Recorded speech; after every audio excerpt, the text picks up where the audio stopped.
You said that West Eminence was a company town. What does that mean? What? West Eminence was a company town.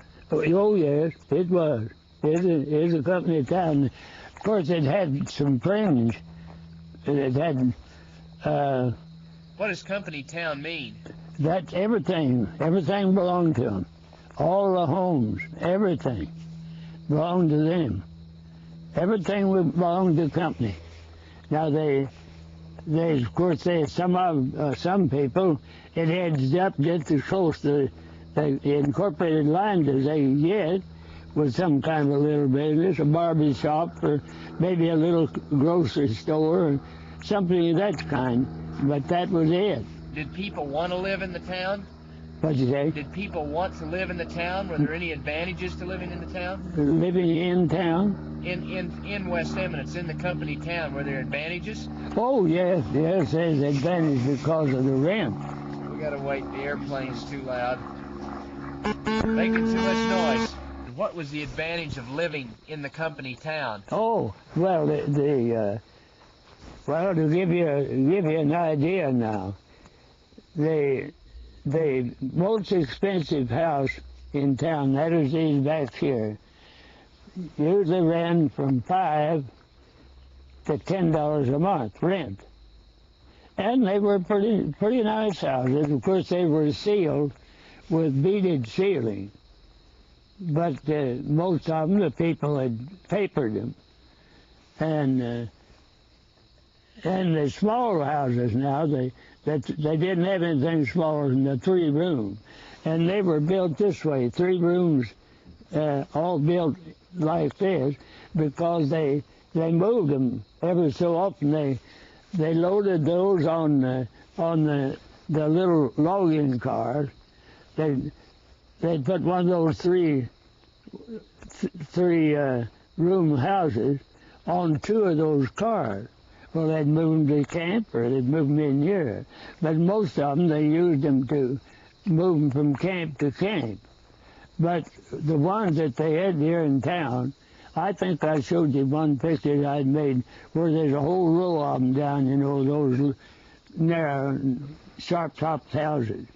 Well, now you could get, they had a dump wagon, what they called a dump wagon, and all the slab wood that they cut, like they was cutting up slabs, they'd take out the best of the cuts, they made shingles out of them. And if it's long enough, they made wooden laths out of them. Barn or anything, it's all the same. It's $1 a month. Well, that is the advantage the company had, things like that.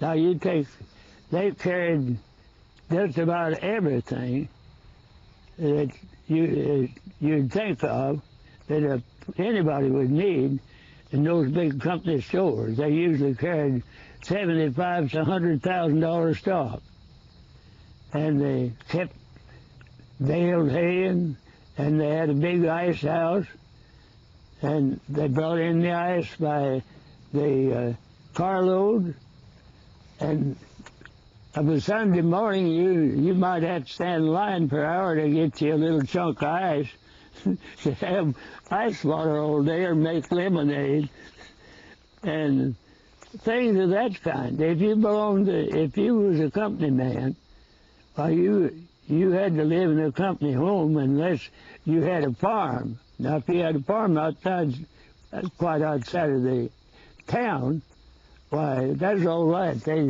They'd work you, but you still had to adhere to their way of doing things. What was their way of doing things? How did they control people? Well, there was rules. They were rules. They companies, all of them had rules, certain rules, you know. In fact, one company, if they found out you voted a Democratic ticket, you just well get your tail ready to get out. And maybe the school district would want a bond, you know, want to raise a bond for a building or something of the kind. And the company would tell you how to vote on it, but there wasn't very many paid any attention to it. But you better keep it under your hat. If they were, that is, if they were for it. But there wasn't but one that was like that. Ever. Now you take the Birch Tree mill, the Cordz-Fisher Lumber Company, that was a consolidated town.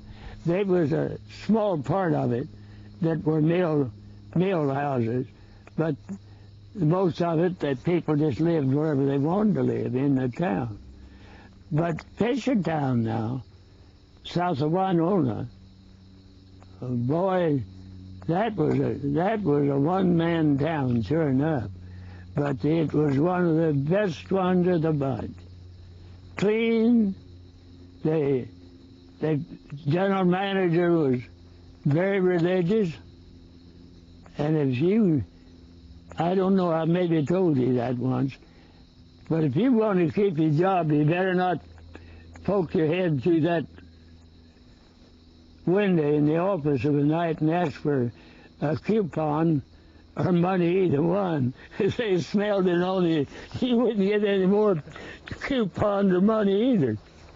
Now, he was that strict. But in other ways, he was just fine. He was just a fine man. Who ran this mill? Who managed this mill? Who was this one? Fred. Well, the old Missouri Lumber and Mining Company now. Well, what about J.B. White? J.B. Well, that's the old original. J.B. White. That's a Missouri Lumber and Mining Company. Tell us. They were in Grandin. Tell us about him. J.B. He's a fine old man.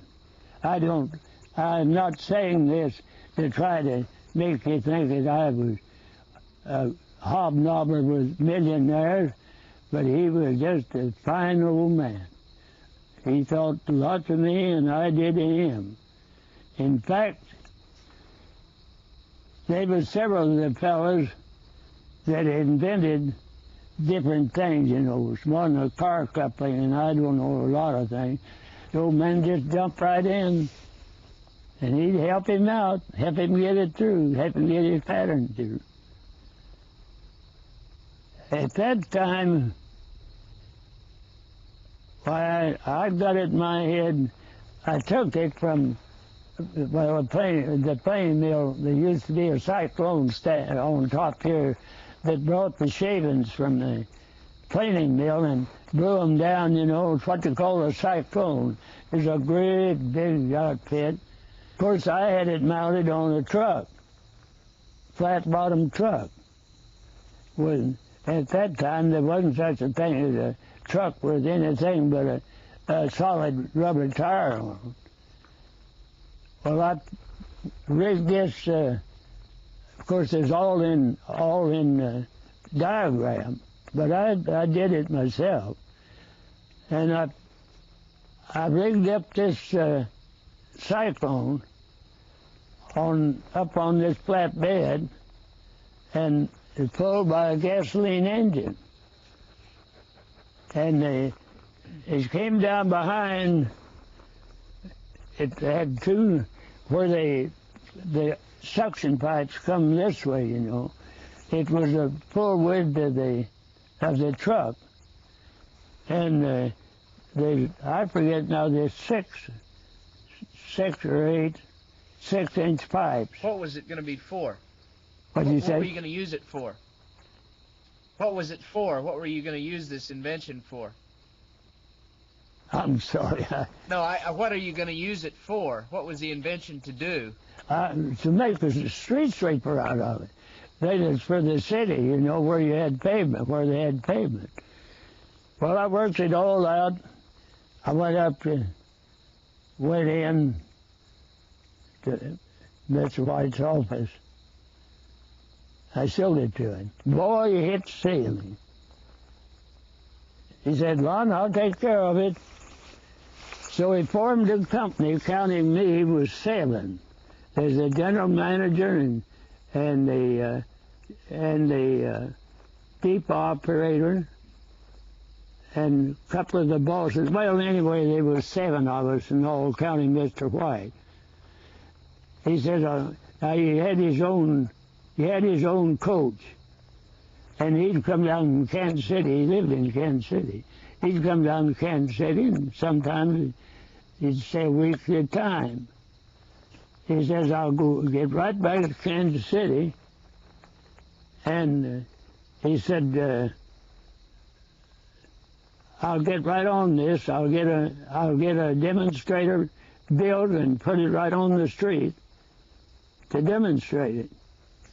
Well, of course, I was young then, and I was pretty high up in the air over it because I knew he had the money and I knew he'd do it. Well, so you know,